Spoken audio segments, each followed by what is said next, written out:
Hi, welcome to another episode of Striving to be the Best. I'm Andy Hills, Superintendent of the School District. I'm joined today by our Director of Student Services, Joyce Walker. Welcome, Joyce. Thank you. Glad to be here. Yeah, we're glad to have you here. I understand this is the first time that you've been in this studio since you've been with us. That's 8 years. It's hard to believe. We'll make sure it's not your last. So today's show is going to focus on our Department of Student Services, which is really multifaceted, that Joyce has been our director of now for a number of years. So Joyce, maybe you could just start. Tell us about your professional background and how many years you've been part of our administrative team here in Wadsworth. Okay. After graduating from the University of Akron, my first job was at Lawrence School, which is a private school up in the Broadview Heights area. And it is a school that specifically meets the needs of students with learning differences and then attention deficit. And so I spent time in the classroom there as a teacher. Then I became an assistant principal. And ultimately, when I was there, it was a K-8 facility. Eventually, I was hired to be the principal of the upper school program. And we then, with the support of the board, built a 712 campus in Macedonia, which was an exciting career experience for me. And so I was there for 15 years and then became the special ed coach at Barberton High School. After that, worked there and then became the director of Barberton City Schools, then was a middle school principal at Barberton City Schools. And then 8 years ago, like I said, I joined the Wadsworth administrative team and have enjoyed being part of the community and the district since then. You've done a phenomenal job during your time here, Joyce. So the Department of Student Services, like I mentioned a few minutes ago, is very multifaceted. Let's presume that not everybody knows the many different roles that department plays. Can you kind of give us an overview of what your department does? I always, when people ask, like, what does the Director of Student Services do? My short answer is we do everything that has nothing to do with curriculum. So when you think about educating students, of course you have the curriculum and the teaching and what goes on in the classroom, but there's so many other aspects of student learning that have to go into consideration as well.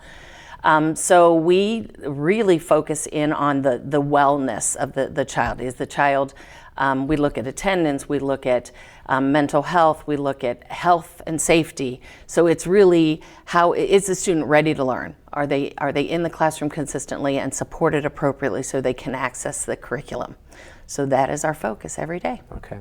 So talk to us a little bit about how the department's structured. Okay. First of all, we are run by Shelley Moore. She's been the secretary of our department for many, many years, and so she is the face and the voice of our program. So if any community member has ever called in and had a question about free and reduced lunch, or my student is struggling, who do I talk to? She's the voice of our program, and we're very fortunate to have her expertise. So she oversees us and keeps us organized, and then I really, as the Director of Student Services, my job is to work with all of the people that then run out of our office. So we have Jennifer Thomas. She is the special ed coordinator. And she every single day comes to work. She does an amazing job. She was an IS in the district for many years, and then 4 years ago became our special ed coordinator when you realigned that position. And every day she comes in and really supports the intervention specialists in the district and has a lens on our special ed department in the district. Simultaneously, I spend a lot of time with our counselors throughout the district as we support the needs of our students throughout every one of our buildings. So I meet with the counselors on a regular basis, as well as the building principals, to ensure that the right programming and support is in place for all of our students. We also, out of our office, work very closely with our district nurse, Lynn Decker, who's the RN for the district. She has a really wonderful team that works under her. She's got a couple of LPNs, as well as in each of our buildings we have a clinic, so she oversees that staff. And we meet frequently just to talk about student wellness and making sure, once again, we have the right support in place. Our kids need to be, they are the parents' most precious commodity, and we need to take care of them when they're with us. So that's what that team does. We also have out of our office our EL, or English as a Second Language team, that works out of our office. So Georgia Taravolis and Susan Jameson oversee and support those students. they provide the PD, they provide intervention as well with the kids, and they also work very, very closely within the community to support our families. Our EL families really have a lot of support when they adjust and come into the community. We make sure they're wrapped with support. And finally, I have Sarah Capaco, who was added to our department, I think it's 3 years ago now. So many things have happened since we've added her, I lose track of time. But Sarah is our student well-being and mental health coordinator for the district, and she does an amazing job of connecting with the counselors as well as students, staff, and family to make sure we're all healthy and our needs are met so that we can have productive days. Very good. So a lot of different areas. Maybe we could talk about a few of those in a little bit of a more detailed way. So maybe in general, talk to us about the special education process from identification all the way through servicing and the age spans that we're responsible for as a public school district. Okay. That is such a big part of what we do, and it's a passion for our office. So the hard thing about this question, Dr. Hill, is it's different for every family. There is no one way to go about this process, and it's designed to be that way. It's a specialized, individualized plan. So what happens though is at birth, some families almost immediately know that there might be a learning difference there or a medical challenge that's going to result in needing additional support at the school setting. So some families are wrapped into local support between birth and the age of 3. And so if we have families in our community that have children in that system, those organizations contact us when that student is right around 2.5. Because we legally have to test and identify, evaluate and identify before their 3rd birthday. That is our responsibility legally. It's called child find. That's the guidance we have to follow. So some of our families come through that system and work very closely with our office, and then Ashley Rudicelli is our preschool supervisor. So that team will then evaluate, and that child will then join our preschool and or a local community preschool. We're fortunate to have wonderful preschool opportunities in our community. So that team then decides how to best serve that student. So that's one way that happens. So at the age of 3, then they do become our responsibility. And they either, like I said, they're in our preschool, they're in a community preschool, or we use itinerant services to support.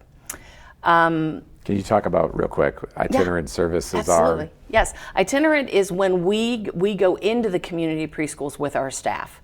So we have an intervention specialist, OT, speech, PT. We actually push into the community organizations and we provide the minutes based on IEP, the way the IEP is written. The beauty of it is we have a really good relationship with all of our community providers as well. Sure.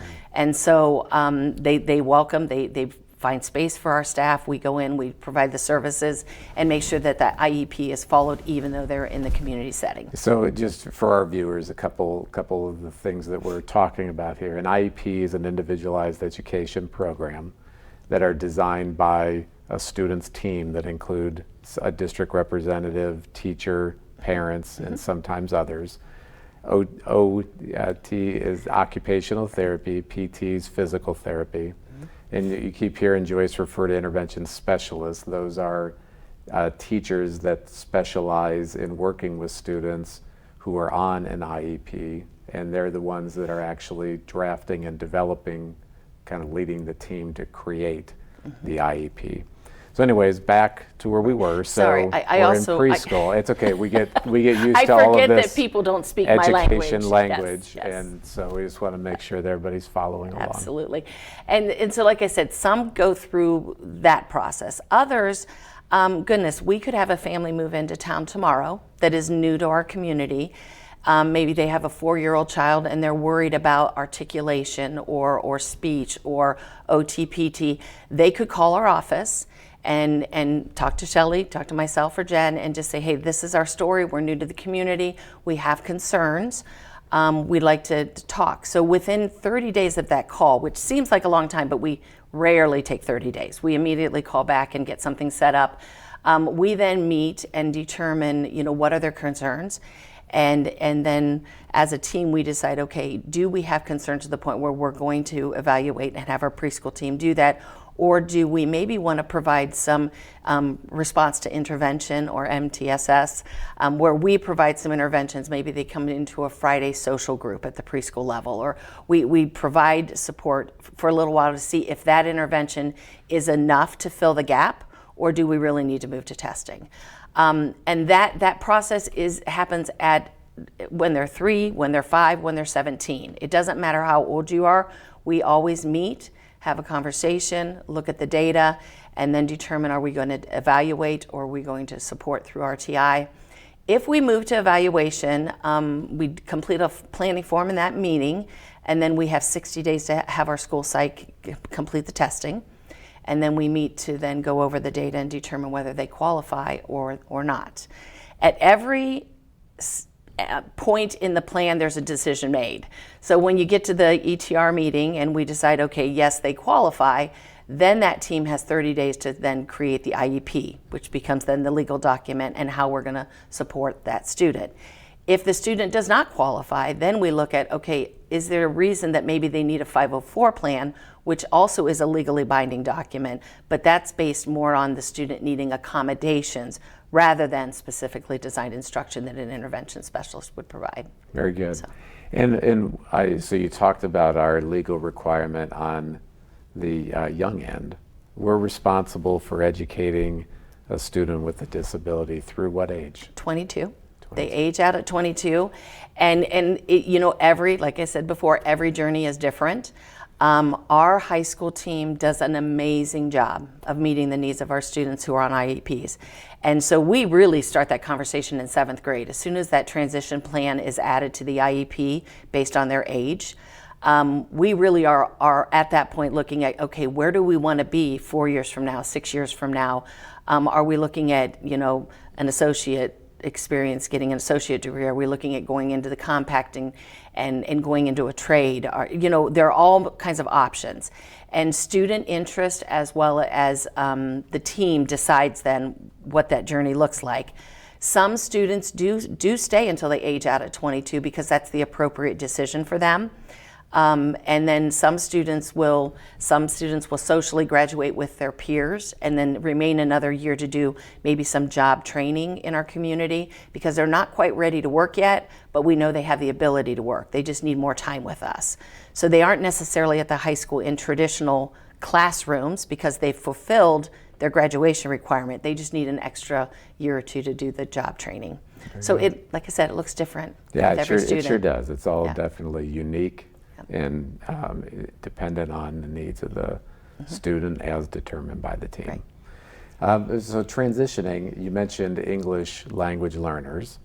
I know that our number of students who fall into that category has grown significantly in the most recent years, from less than maybe 5 to well over 50. So can you talk to us again in a general way, just how does our program work? What does it look like? Well, like you said, we have more than doubled, and it's exciting because the families we have in our community just are wonderful families to work with.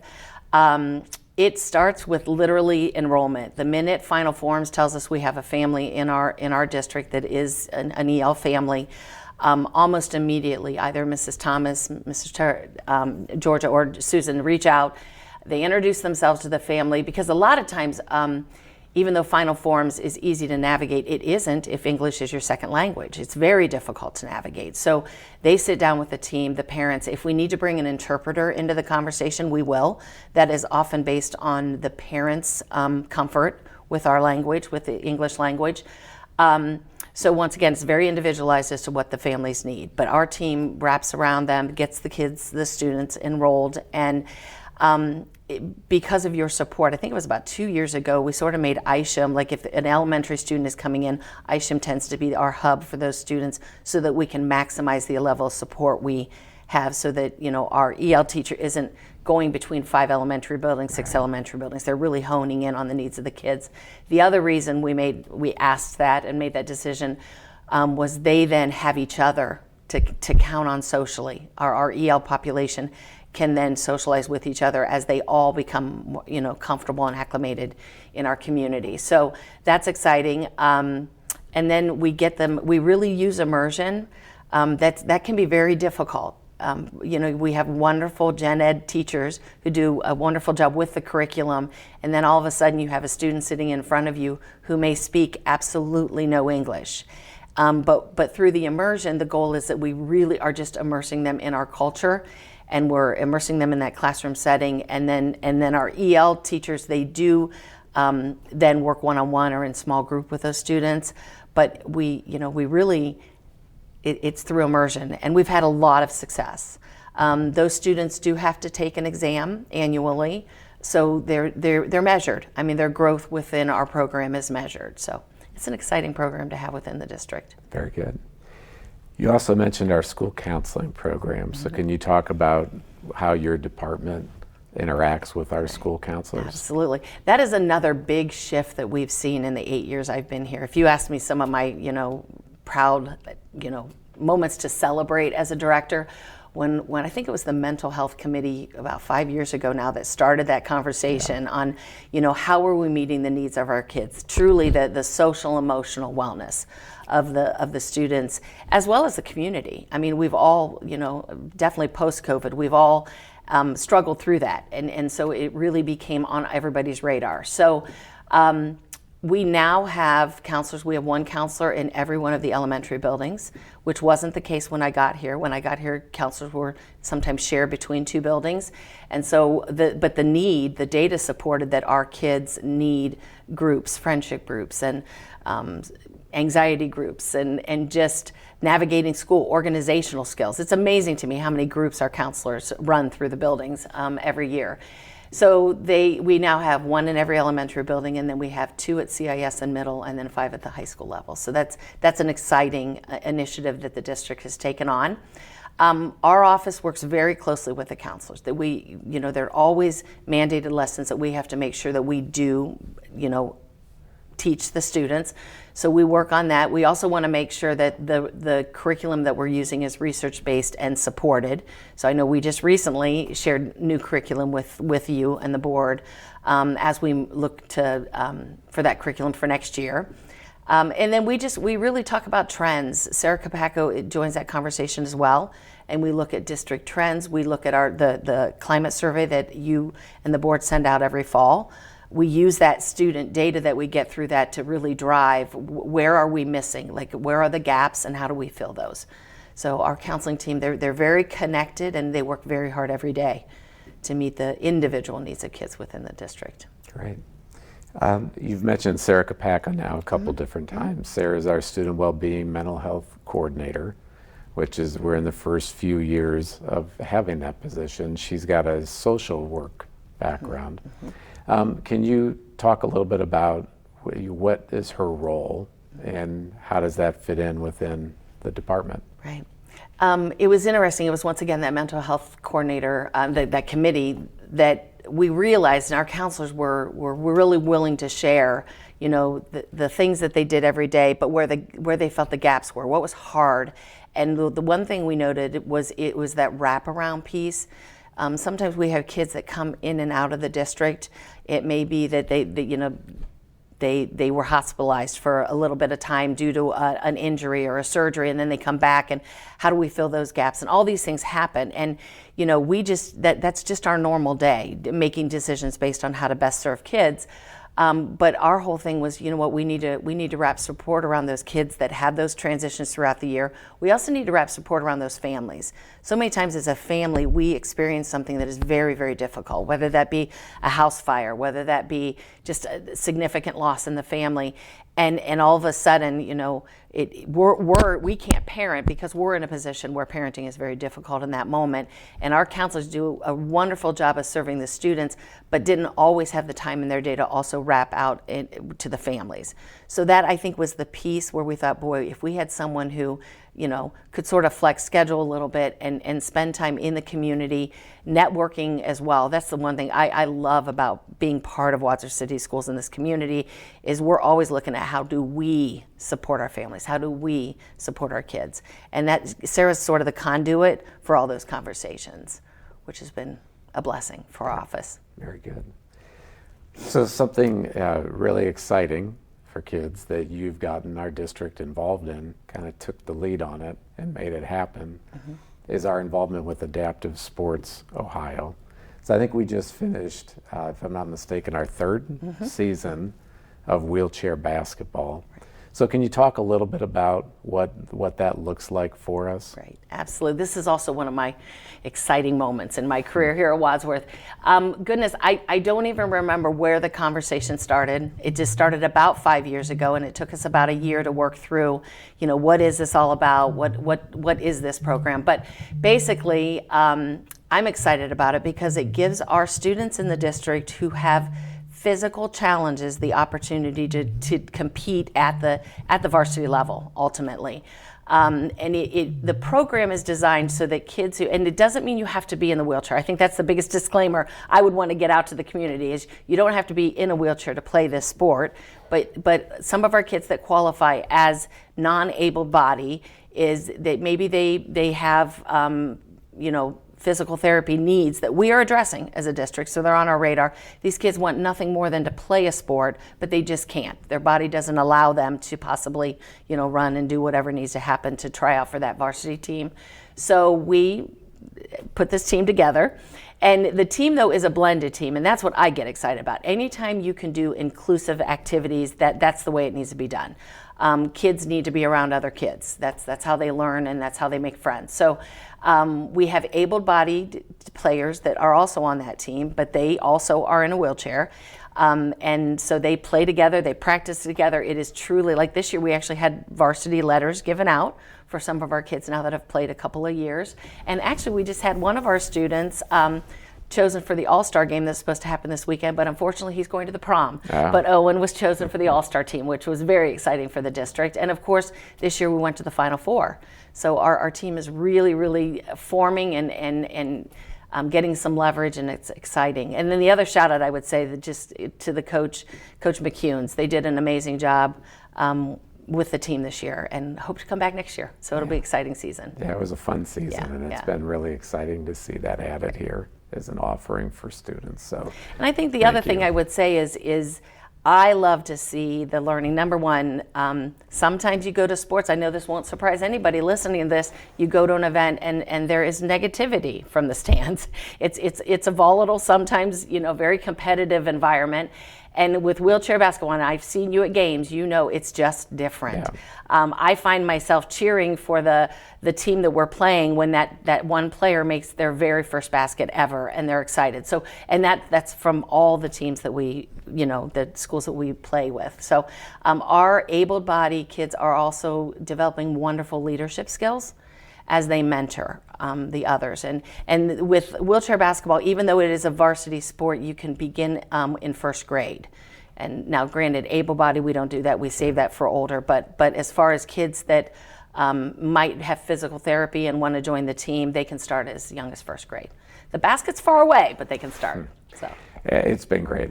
The games are a lot of fun to watch. Yeah. It's really been special, and so I thank you and Heidi, your husband, and others that are involved in that, in making that happen for kids. And really, we're really fortunate that our Board of Education places a high value on making sure that all the needs of our kids are being met in the best way possible too. So they've been very open to being creative and figuring out how to best make things happen when we go to them with ideas on how we can give opportunities to kids. So I don't want to let that be lost on this either. I know one other thing that I think I'm most proud of, and I tell the board members as much as I can when I see them, is the four-city compact events that we now have with Copley, Barberton, Norton, and us with our MD students K-12. Each school hosts one event, fall, basically throughout the year we each do one event, but the districts are coming together because so many times students with multiple disabilities, their world is very small and they don't have the opportunity to really connect with others and realize that there's more than just mom and dad and Wadsworth. And so it's been an exciting initiative. And once again, I even told the superintendents that we're at our spring fling a week ago. I'm so glad that everybody sees the purpose in this. because it's so incredibly important that every one of those individuals has an amazing school career as well. Yeah. Even though it's unique in its own way, they deserve to have those moments. Yeah, absolutely. And thank you for making, you and the team for making those things happen. So we're about out of time. Is there anything else you'd like to conclude with? No, just that, goodness, I love what our office team is able to do. We are hardly ever in our office. We're very much out and about and in meetings, and yet goodness, I think the one thing, if I could say anything, is to parents, just remember to call if you have questions. We are here to help always. We are just as committed to every student that goes through this district as they are committed to their own child. And I know sometimes we can be frustrating because we are out-of-the-box thinkers sometimes, but that's what we have to do. If you're really going to do right by students, you have to have those conversations and find a way to make sure that their school, everybody's school experience is a productive one. And the only other thing I would say is we do work very closely with the compact. I'm always so excited to see how many students in the compact are students on 504s and IEPs, because that's powerful that they have the opportunity to have that experience as well, like their typical peers. Well, that's great. So it's exciting. Well, Joyce, thank you for joining us today, and thank you and the entire department, everybody that's involved with student services, for all that you do. Your passion is very evident, and that you're making a huge difference in the lives of many kids. So thank you. Thank you. And until our next episode, which will focus on our Department of Technology, thank you for your continued support of our school district, Wadsworth.